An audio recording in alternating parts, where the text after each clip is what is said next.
I'm always lighthearted and easy. Not a care in the world have I. 'Cause I am loved by an Ollie, and I couldn't forget if I tried. She lives far away on the mountains, where the little birds sing on the trees, and the cabins are covered with ivy, and my Ollie is waiting for me.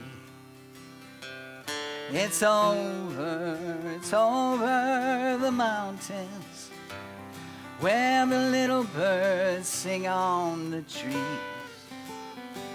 and the cabins are covered with ivy, and my Ollie is waiting for me. Yodelay-dee, yodelay-dee, yodelay-dee-da-dee-dee. Yodelay-dee, yodelay-dee, yodelay-dee-da-dee-dee.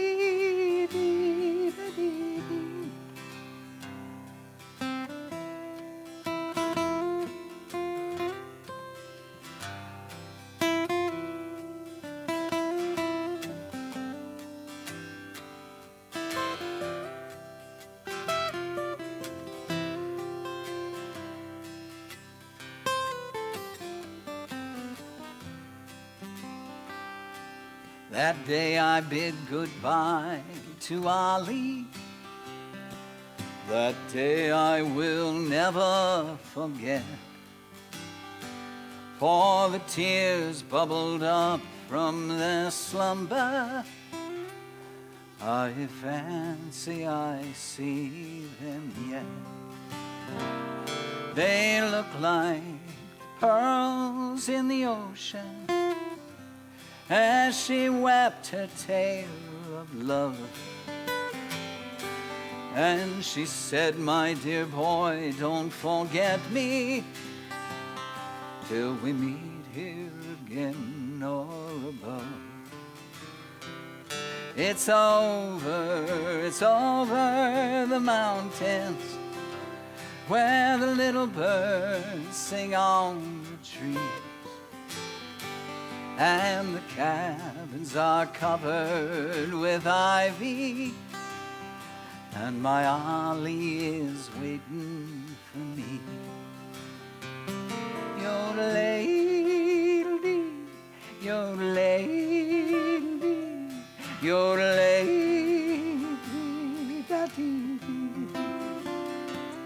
Yodelay-dee, yodelay-dee, yodelay-dee-da-dee-dee.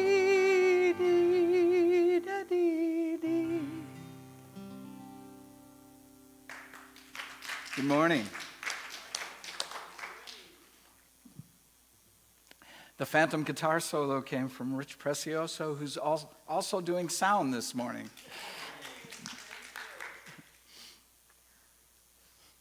Good morning. Good morning. Good morning, everybody. Welcome, welcome. Welcome to Unity Spiritual Center of Woodstock. My name is Kim Jozwiak, and I am so glad you are here. Our Reverend Mary Patrice Went is up north preaching at a Unity in Appleton, Wisconsin. I almost said Applebee's. I am going to be your platform assistant and your speaker today. So I'm excited to be here, and thank you. Thank you so much for your energy. Why don't we start with a prayer? Divine Spirit, we are here. We showed up. We were called from our rest into action. We were brought forth into this new day, a day that wasn't promised yesterday, but it is here today. So we open up to your presence, to your power, to your love right now. We open up every part of us to receive your blessing, your courage, compassion, ultimately your love, that we may be love in action. In the power of Jesus, the living Christ, amen. Why don't we speak into this moment the 5 unity principles? There is only one presence and one power in the universe and in my life, God, the good omnipotence. The Christ Spirit lives within me. Thoughts held in mind produce after their kind. I experience God's presence and power through prayer and meditation. I put my faith into action by demonstration. Here at Unity Spiritual Center of Woodstock, we are really more spiritual than religious. And often that is the phrase at a lot of unity churches. And what that means to us here is that we live out these principles in a way that feels true to our own expression. And we don't demand from the other, another human being that we interact with, that they express their divinity the same way we express ours. In fact, here at Unity, we celebrate it. We encourage each other to find, what is that spark within? Who is the you inside of you that was birthed into this moment? So at Unity here, we provide talks, we provide classes, we do book studies together. Sometimes we have day retreats, and we experience the God within manifested through our unique presence in this world. At this time, I'd like to introduce our tech team. Please welcome Rich Prezioso, who you earlier heard his gorgeous guitar playing. He's also manifesting another gift, which is audio, to help us hear things in a beautiful way. We also have Ted Squires, and he is continuing to open up his learning of how things are run back there, so that Jozwiak, my husband and partner, has some help, and on days that Joe needs some time away, Ted's going to be able to step in that role. And we're just so excited to have people join us, to volunteer their times, gifts, and energies. And sometimes we step into roles that we've never even learned about. I know I have. Like, I was back there, too, at one point, and I didn't know anything. And then I learned, and then I knew some things. So we are glad you're here today. Your role here, even, your presence here has changed things. If it wasn't for you here today, we wouldn't be experiencing this moment the way it is. So now I'd also like to introduce our beloved musician here. We have got Ken Johnson in the house, and he is going to regale us with some beautiful music.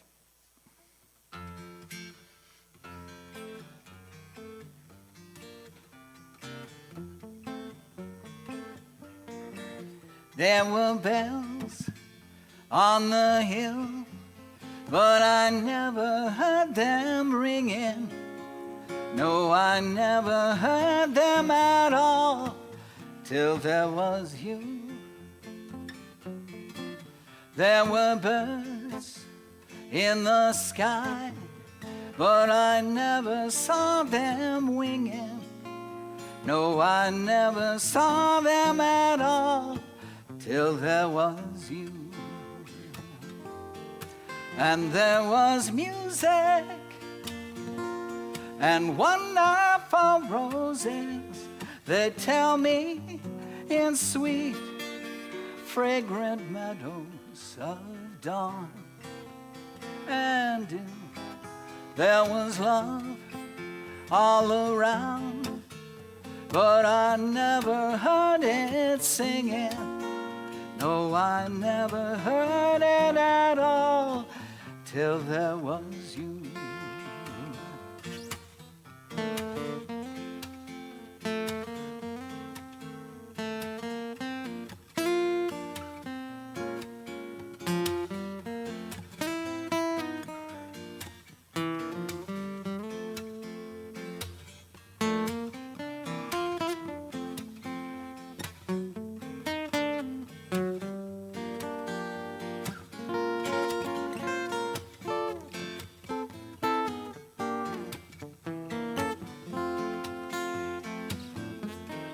Then there was music and wonderful roses.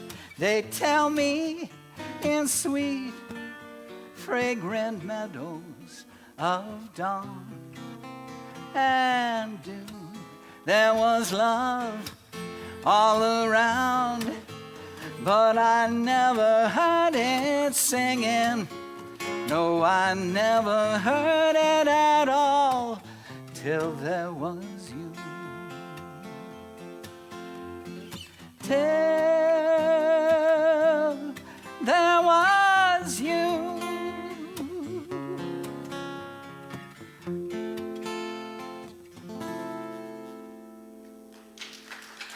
Thank you.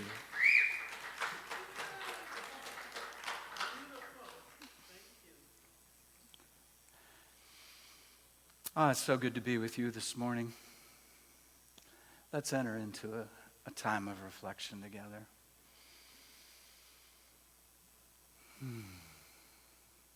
Go within. A time to go within.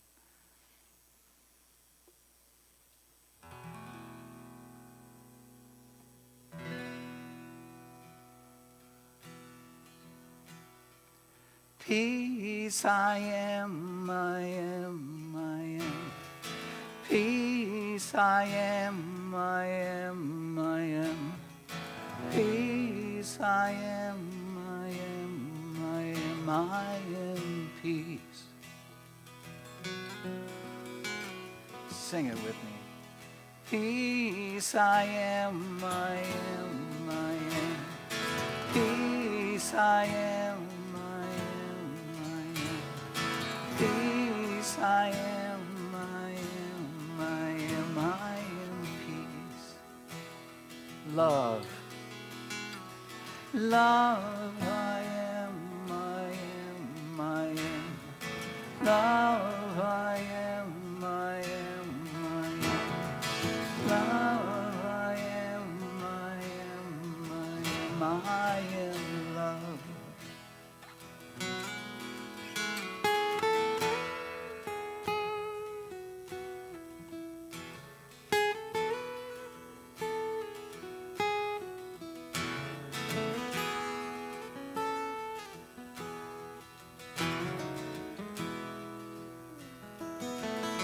Joy. Joy I am, I am, I am. Joy I am, I am, I am. Joy I am, I am, I am, I am joy. Peace, peace I am, I am, I am. Peace I am, I am. Peace I am, I am, I am, I am peace. I am peace. I am peace.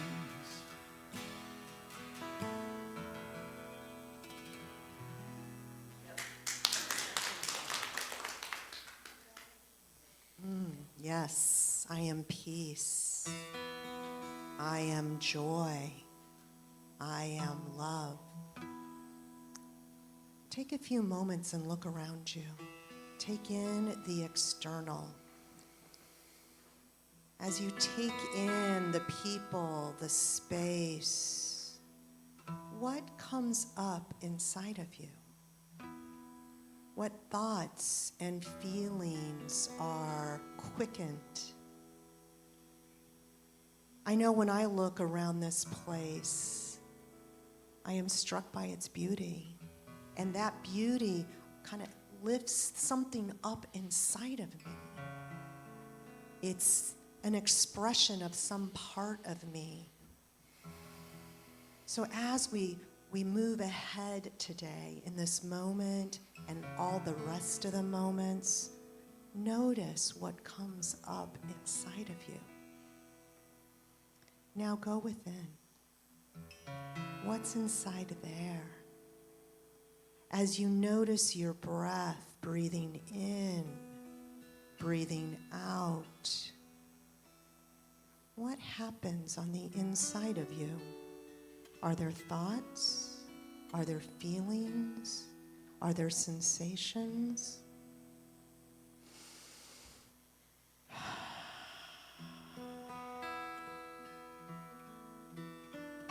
Maybe just notice those thoughts, those feelings, those sensations as just part of the clouds in the sky. And what is the sky inside of you? The eternal, the expression of what is. What is that? Perhaps surrender to that place, that I am peace, I am love, I am joy. What parts of you need to maybe know that? Perhaps there are parts of you that are still kind of caught up in an idea or caught up in a feeling. Can you breathe in the golden light of the Christ presence to help unravel that little part, perhaps, or relax that little part inside of you? And maybe that part is little, meaning little, young, from a long, long time ago. Perhaps that part in you needs a new idea, to expand it to the now, the presence. Perhaps remind that little part within you who you are today, what today is. That you've lived a lot of days. You've made it through a lot of days. And maybe that little part doesn't realize it yet. So can you extend the Christ presence to that little part of you? Just like Jesus welcomed the children. Can you welcome the children to that Christ presence with laughter and joy and peace? Allow the breath to settle it all in. Now you can flutter your eyes open, take in the surroundings again, and we will go to the next part of this service today, which is me talking to you. But perhaps at the same time, continue to notice what comes up inside of you. So I'm going to speak some words, and words have effect to all of us in different ways. I come from a very small, unique, little pinprick of a perspective in the billions of perspectives that are out there. A lot of my perspectives I take from my own learnings, as you all do too. So the title of this talk is, Who Do You Say I Am?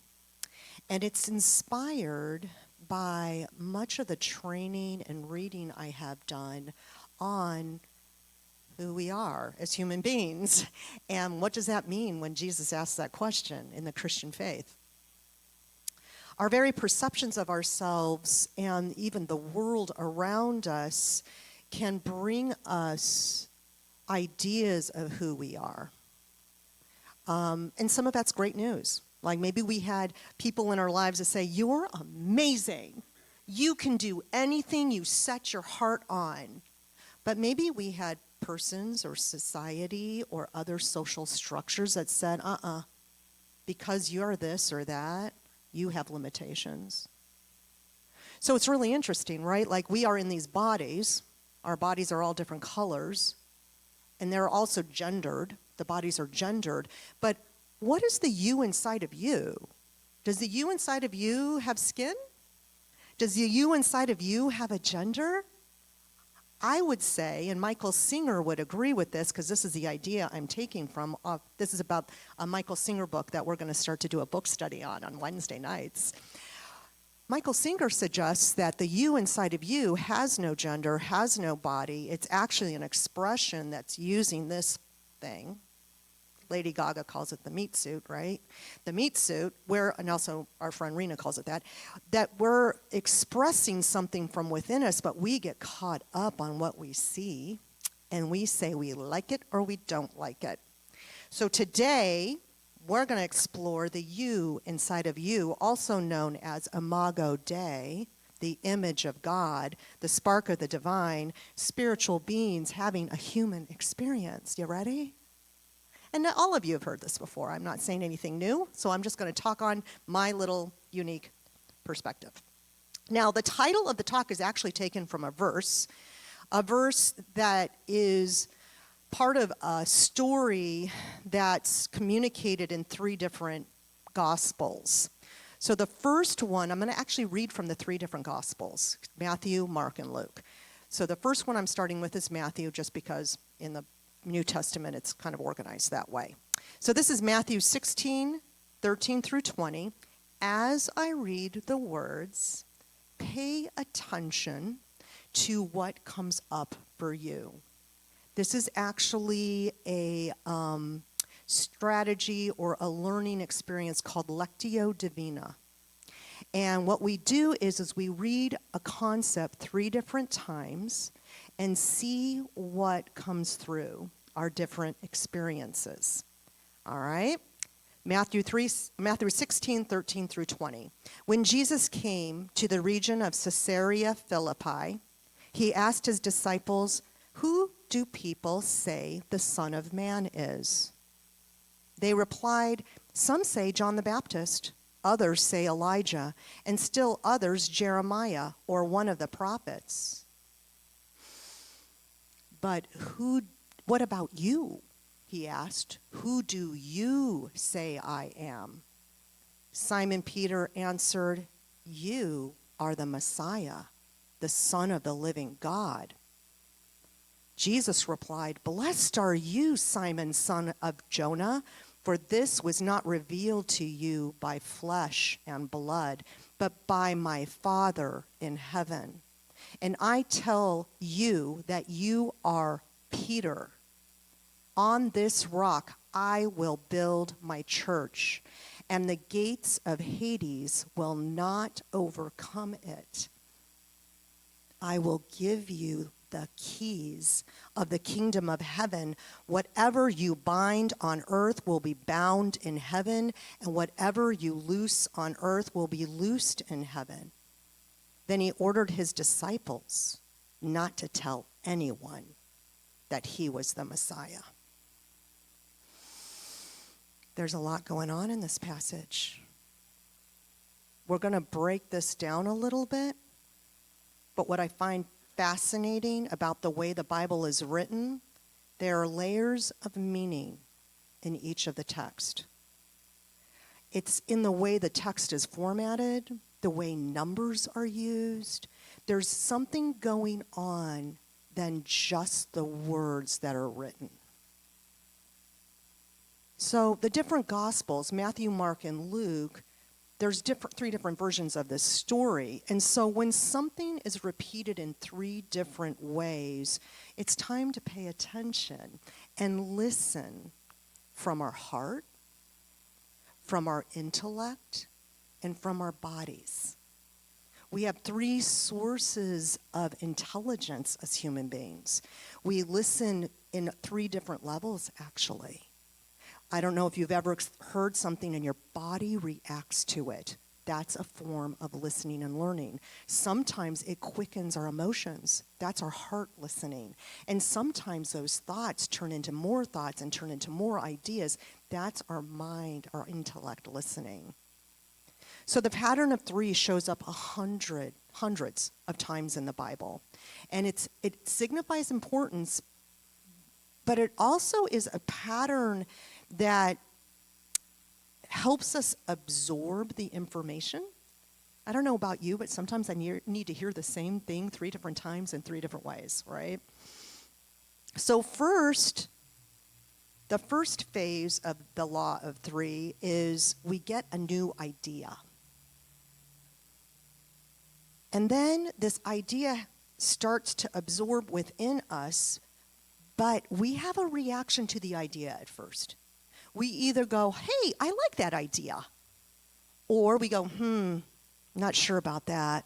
Ooh, no, I reject that idea. And we may struggle with this binary thinking for a while. Yes or no, this or that, I like it, I don't like it.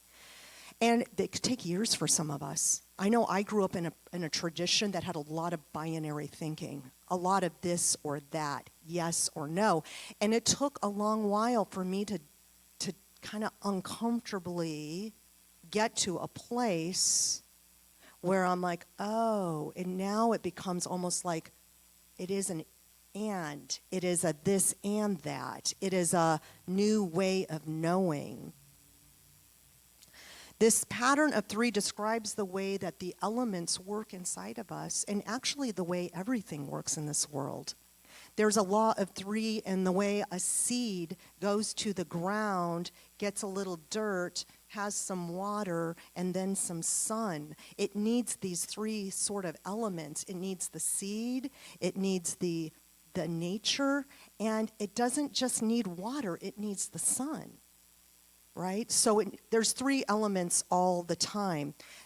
A favorite modern day philosopher and theologian, Cynthia Berjolt, writes, the law of three is all about the creation of new playing fields and an ongoing dynamism of manifestation. The key to this dynamism is the inherent capacity of threefoldness, to break symmetry and to let the differences interact. The first action of the law of three, the given idea, maybe reading that story at first glance, seems to describe a situation where Jesus is asking a simple question from his followers who he's spent years with. Up to this point, the disciples have seen a lot of things. They've lived with this man for a couple of years now. Yet, the second action of the law of three, we're going to read it again, there might be a little bit of, resistance, defensiveness, maybe agitation with some of these words. So I'm going to read it again, but from this time, Mark 8, 27 through 30. Pay attention to the words. Maybe different words show up for you. Something else. See what happens. Jesus and his disciples went on to the villages around Caesarea Philippi. On the way, he asked them, "Who do you say I am?" They replied, "Some say John the Baptist, others say Elijah, and still others one of the prophets." "But what about you?" he asked. "Who do you say I am?" Peter answered and said, "You are the Messiah." Jesus warned them not to tell anyone about him. What did that do? Anything? Did you experience anything? Just notice what's inside of you. Are any of the words confusing? We've heard a couple of words the same time, a couple of phrases the same time. One more time. We're going to do it the third time. Let's see if this opens up anything. This is from the book of Luke. Luke 9, 18 through 21. Once, when Jesus was praying in private, and his disciples were with him, he asked them, "Who do the crowds say I am?" They replied, "Some say John the Baptist, others say Elijah, and still others that one of the prophets of long ago has come back to life." "But what about you?" he asked. "Who do you say I am?" Jesus answered, "God's Messiah." Jesus strictly warned them not to tell this to anyone. Again, let's check within. Listen to how our system is reacting to these three different stories, or even just reacting to me talking up here. Now take on the role of that student. Imagine yourself as the student. And imagine there's a person in your life that you really admire, you really hold their words and actions up, like they're really valued, like you kind of like what they are about, you really trust their message. And imagine them looking you right into the eyes and they're saying, "Who do you say I am?" What part of you answers that question? What part of you answers the question, "Who do you say I am?" We are students that have been invited to join the Trinitarian mission of growing humanity to become more and more conscious of the indwelling spirit that manifests love in all of the different actions of humanity. Who do you say I am is the question. It's the third action of reconciliation. First is the invitation. Second is the learning. And third is the shift to the extraordinary. This question that's asked of Jesus' students, who had just been sent out to do exactly what he did, they had gone from first their roles, day to day, doing what they do. They were invited into something different. And then they went from seeing Jesus do all these miracles. Then Jesus goes, "Now you go do it." What? They went from roles as tax collector, fisherman, zealots, tradesmen, prostitute, and parents. And they were asked to come back to school and learn about what it means to transform the world around you in your own unique expression.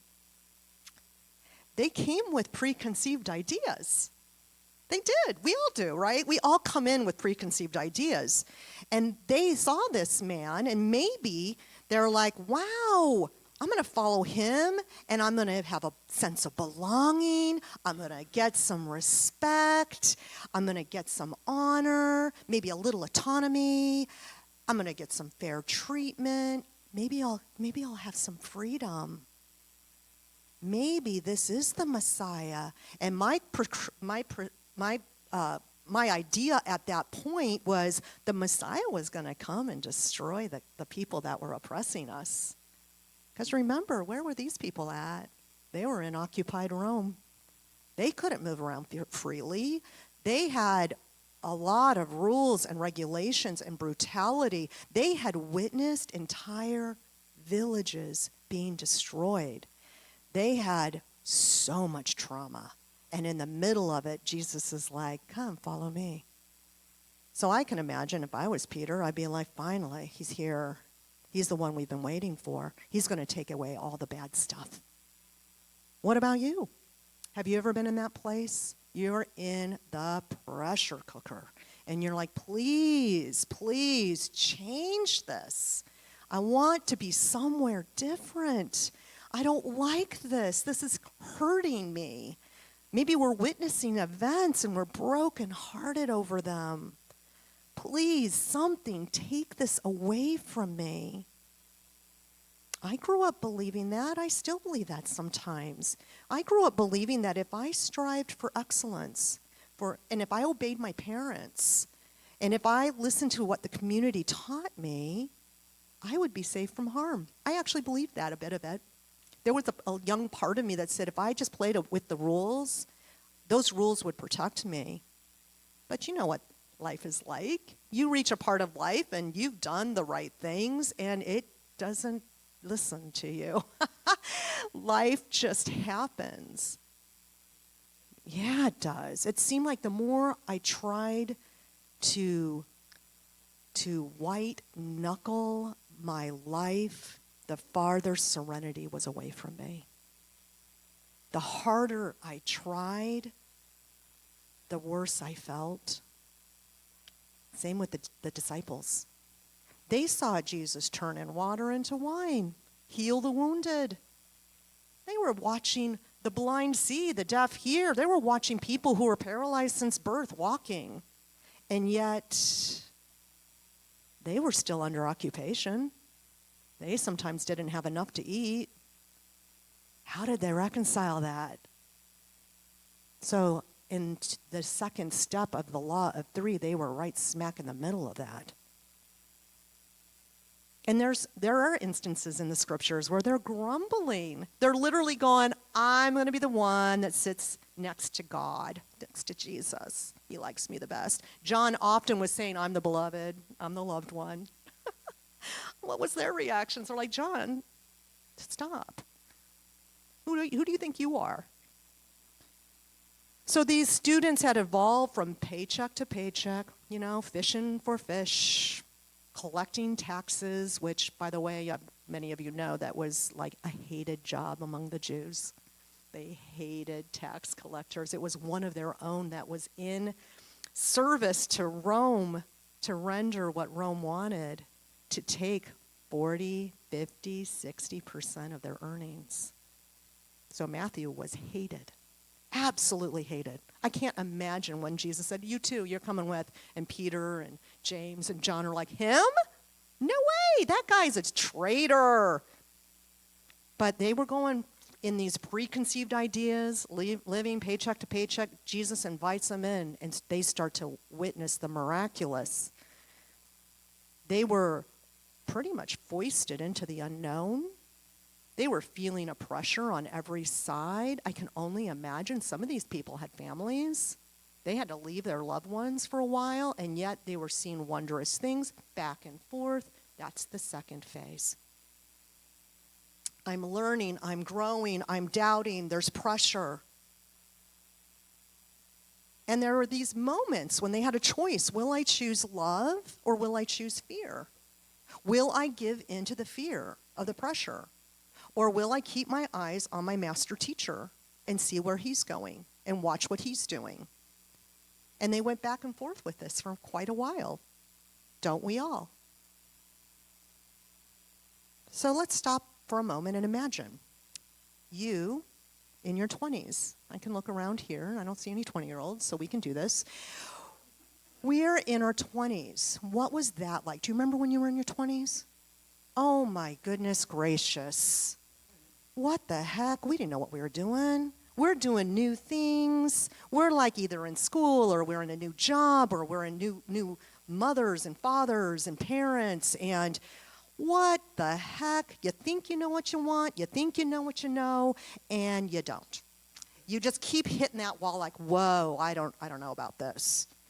I remember, I'm 24 years old. I had my first when I was 23. And so I had my right when I turned 20, actually right before I turned 24, I had my son. And he had colic. Holy guacamole, I read about colic. I read all the books.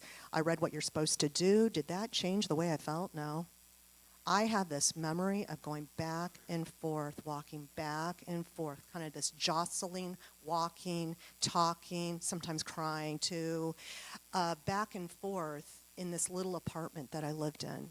And I felt so alone in it. I felt like there was nobody that could take the pain away from this little baby. He would cry for, it seemed hours, it might have been less than that, but at the time, I'm like, why are you crying, sweetie? What can I do to help you? I was powerless over helping this little, defenseless, innocent human being. And it at times broke me. But I had to keep going because you can't sit around being broken while you have a child that depends on you, their livelihood on you. So I was going back and forth and back and forth. Sometimes I'm like, yay, peace, can get some sleep. 5 minutes later, there's the crying again.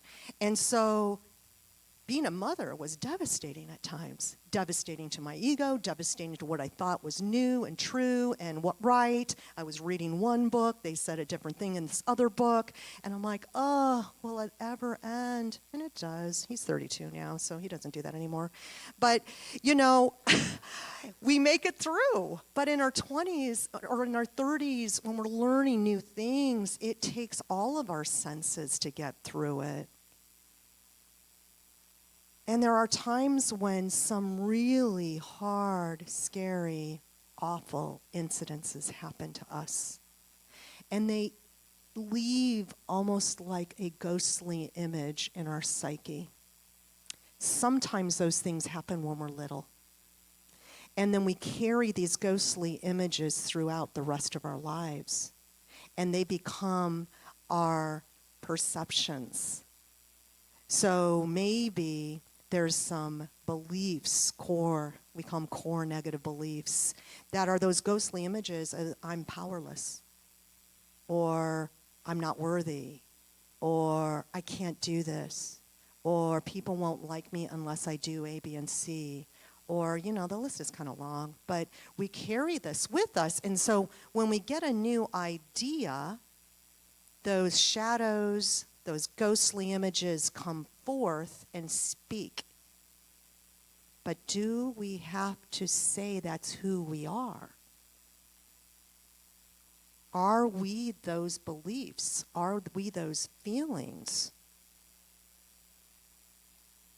Perhaps right now, not just pause and notice.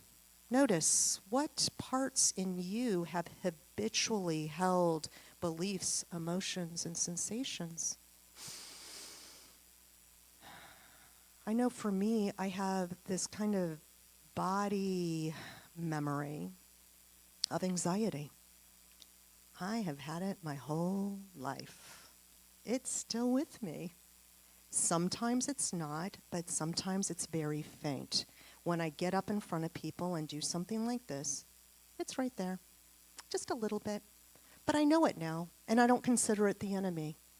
I kind of turn to it and I say, it's okay, sweetie. It's okay. This is no big deal. We're just talking in front of friends. And that little part, even though it still kind of has that old residue, it is what it is. And then I move on and I still do what I need to do. I don't let it, some people say drive the bus, right? I don't let fear drive the bus anymore. Because it doesn't know any better.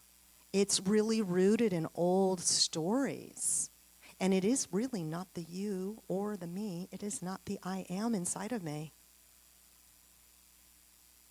So if you have some habitually held body sensations, emotions, and thoughts, invite the Christ Spirit in to minister to those parts. Because really, that's what the stories were about. The Christ opened up the eyes of the blind, the deaf. I think it's parts of us that we're talking about here. I have some parts in me that need redemption, need healing, need a new idea, need the good news that I'm loved. Every part of me is loved.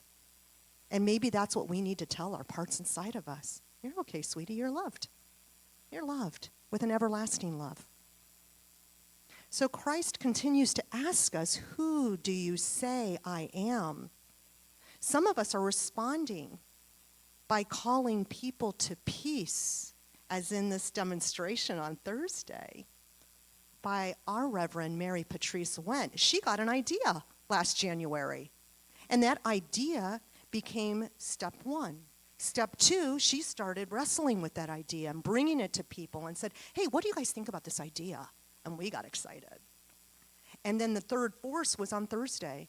We all manifested something that day. We were called to this idea of peace. Ken Johnson wrote a special song about it. He was called to something. We were called to some sort of action. Some of us created signs. Some of us set up the booth. Some of us were there to help people know where to go. Some of us held those little lights in the dark. And, it rained. That's all right. We just showed up because we were called to that. So perhaps you're in the first stages of the percolating idea, or maybe you have started to make these ideas into a reality and maybe are experiencing a little resistance, or maybe you might be working through the resistance and now you're in a state of surrender. Wherever you are, you're not alone in it. We here at Unity Spiritual Center of Woodstock are a community that really wants to be with you every step of the way if you'd let us, in spirit, in truth, in talks, in classes, in experiences. That's what I love about this community, that we're all in different stages at any moment of different ideas that are percolating inside of us. So this passage that we read mentions this man named Peter, whose name was Simon at first. And in this passage, his name gets changed, which is very significant. There's a lot of significance to name changes in the Bible. And really what it represents is it's a new name. It's a new perception. It's a new way of being in the world. And Peter, the name in the Aramaic is the rock or the stone. And so Jesus in these passages is saying, I am going to create in you a new name. And it's going to be the foundation in which you live out of this new perception, this new reality.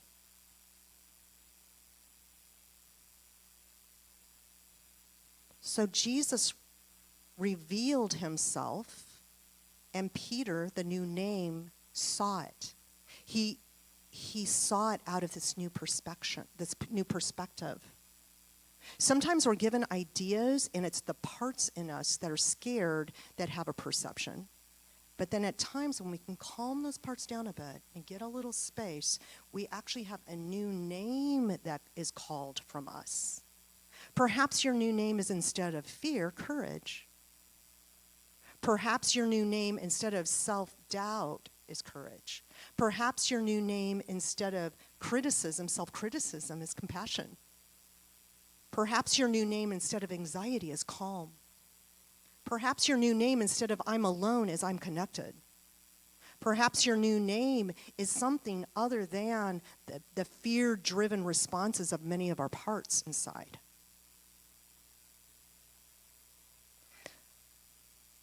The master teacher is asking the student to formulate a personal response to the truth. Who do you say I am is a wholehearted question. In your wholeness of being, mind, body, and spirit, who do you say you are?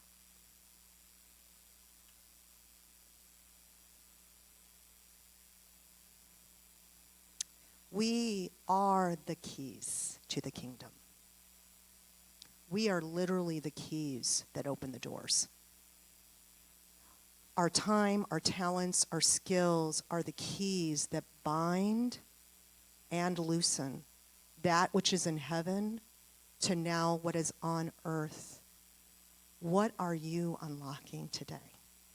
Namaste.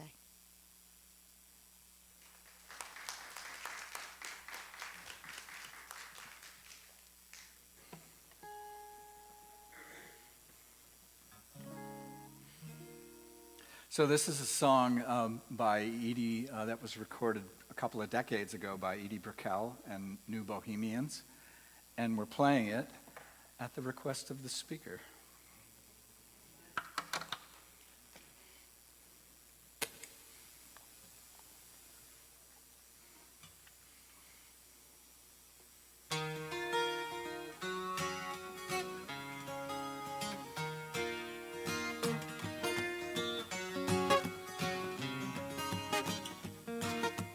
I'm not aware of too many things. I know what I know, if you know what I mean.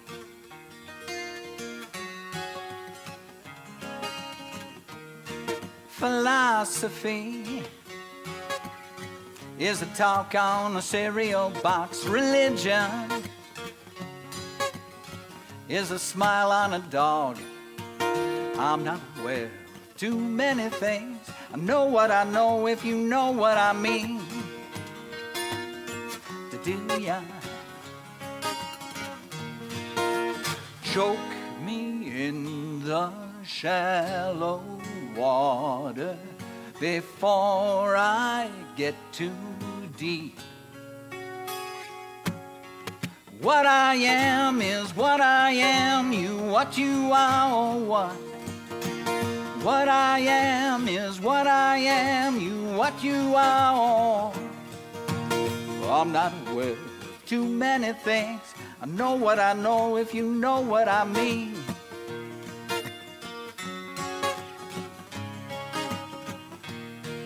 Philosophy is a walk on the slippery rocks. Religion is a light in the fog. I'm not aware of too many things. I know what I know, if you know what I mean. Do ya choke me in the shallow water before I get too deep? What I am is what I am, you what you are or what? What I am is what I am, you what you are or what? What I am is what I am, you what you are or what you are. What I am is what I am, you what you are or what?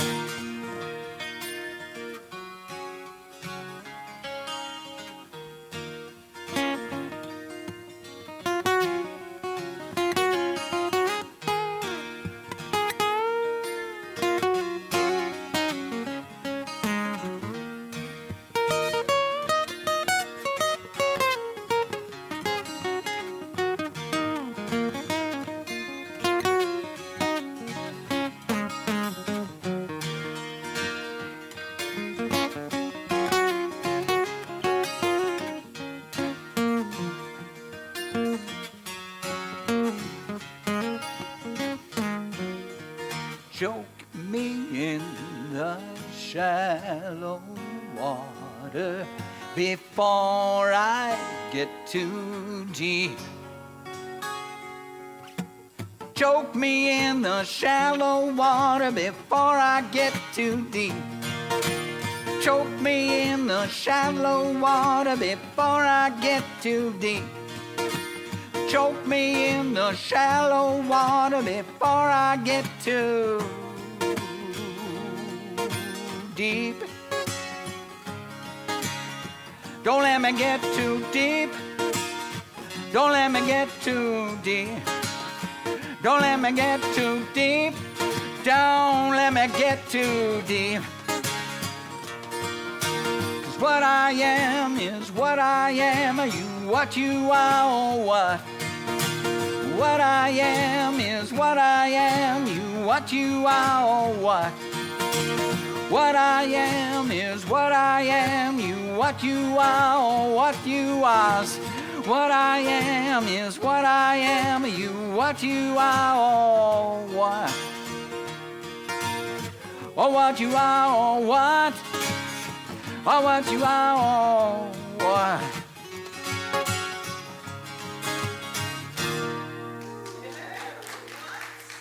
Oh, yeah. Woo! Woo! Wow. Thank you so much. Woo! Love that Rich song. Prezioso on guitar. Oh, yes. Thank you, Rich. Yeah, I chose the song because of that, What I Am. And then as I started looking into the song, you know, she wrote it in her 20s. After she had had a religion class and a philosophy class. And it's really about those extremes that sometimes we can kind of get lost in ideas sometimes. And sometimes we can get really rigid and get choked with just the shallowness of just opinions. And so I just thought it fit right in, and you guys just did an amazing job, man. It just makes me want to dance. Thank you. Thank you. So this is a time where we give. We collect and accept what you'd like to give to this place, this ministry, this beautiful setting that is served by many talents, isn't it? Wow. Yeah. And if you're online, you can go to our webpage, unitywoodstock.org, and click on the Joy of Giving tab. Here at Unity Spiritual Center, we are self-supporting. All your donations directly support the talks, the classes, and the events that we facilitate. So if you are in the sanctuary with us, please take out your gift and place it in your hands as we bless your gift right here. And to those of you at home, hold your gift to your heart. We acknowledge these blessings with a short prayer. Divine love flowing through me blesses and multiplies all that I am, all that I have, all that I give, and all that I receive. For those of you in the sanctuary, the greeters will gratefully accept your gift at this time. 1, 2, 3.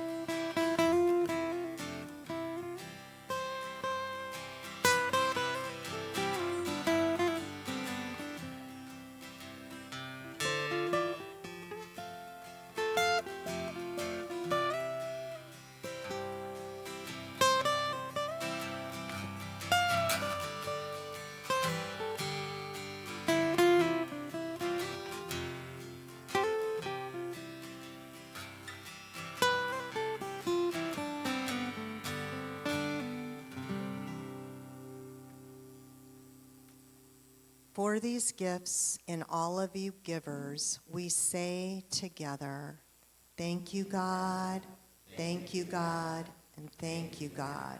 And so it is. Amen. Unity Spiritual Center of Woodstock is a ministry based in prayer. You can fill out a prayer request form at the prayer station located right over there. Your request will be prayed for 30 days, or you can meet. I think you can meet. Can we meet with our prayer chaplain? We have a prayer chaplain in the house. It's Jackie Gerard. And she would love to take you from thought to percolation to maybe resistance to something greater. That's what prayer does. Prayer is we put out the idea, and then we allow the God of our understanding to transform it. And Jackie's really good at that.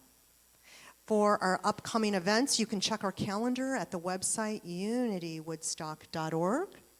We have lots going on. We have the Christ Mind Study Group, second and fourth Saturday mornings. They meet here.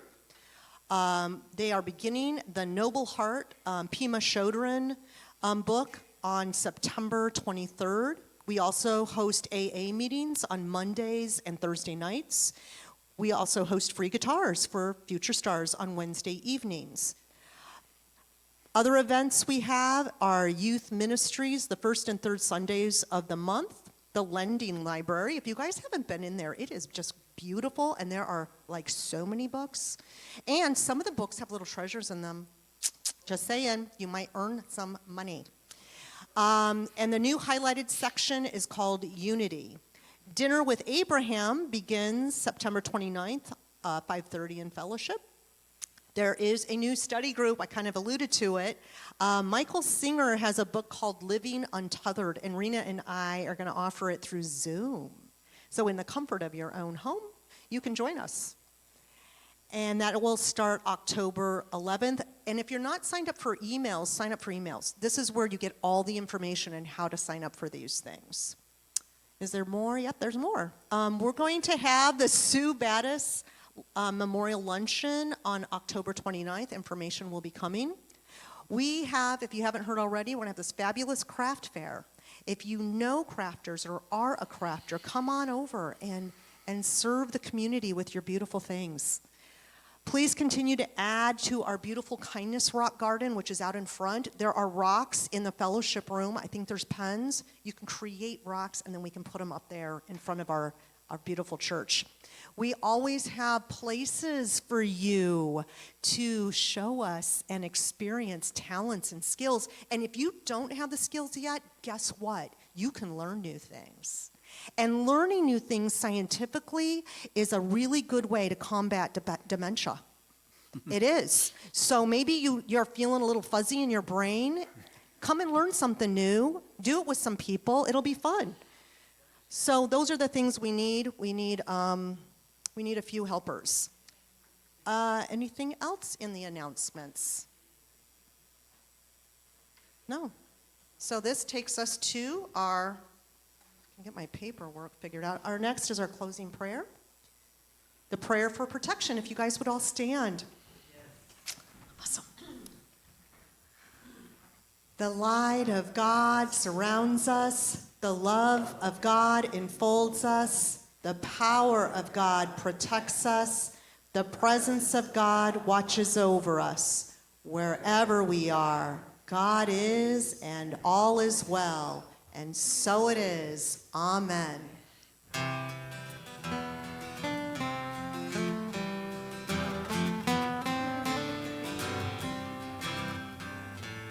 Let there be peace on earth, and let it begin with me. Let there be peace on earth, the peace that was meant to be. With God as creator, family all are we. Let us walk with each other in perfect harmony. Let peace begin with me. Let this be the moment now. With every breath I take, let this be my joyous vow. To take each moment and live each moment in peace eternally. Let there be peace on earth, and let it begin with me.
Thanks for being here. Thank you.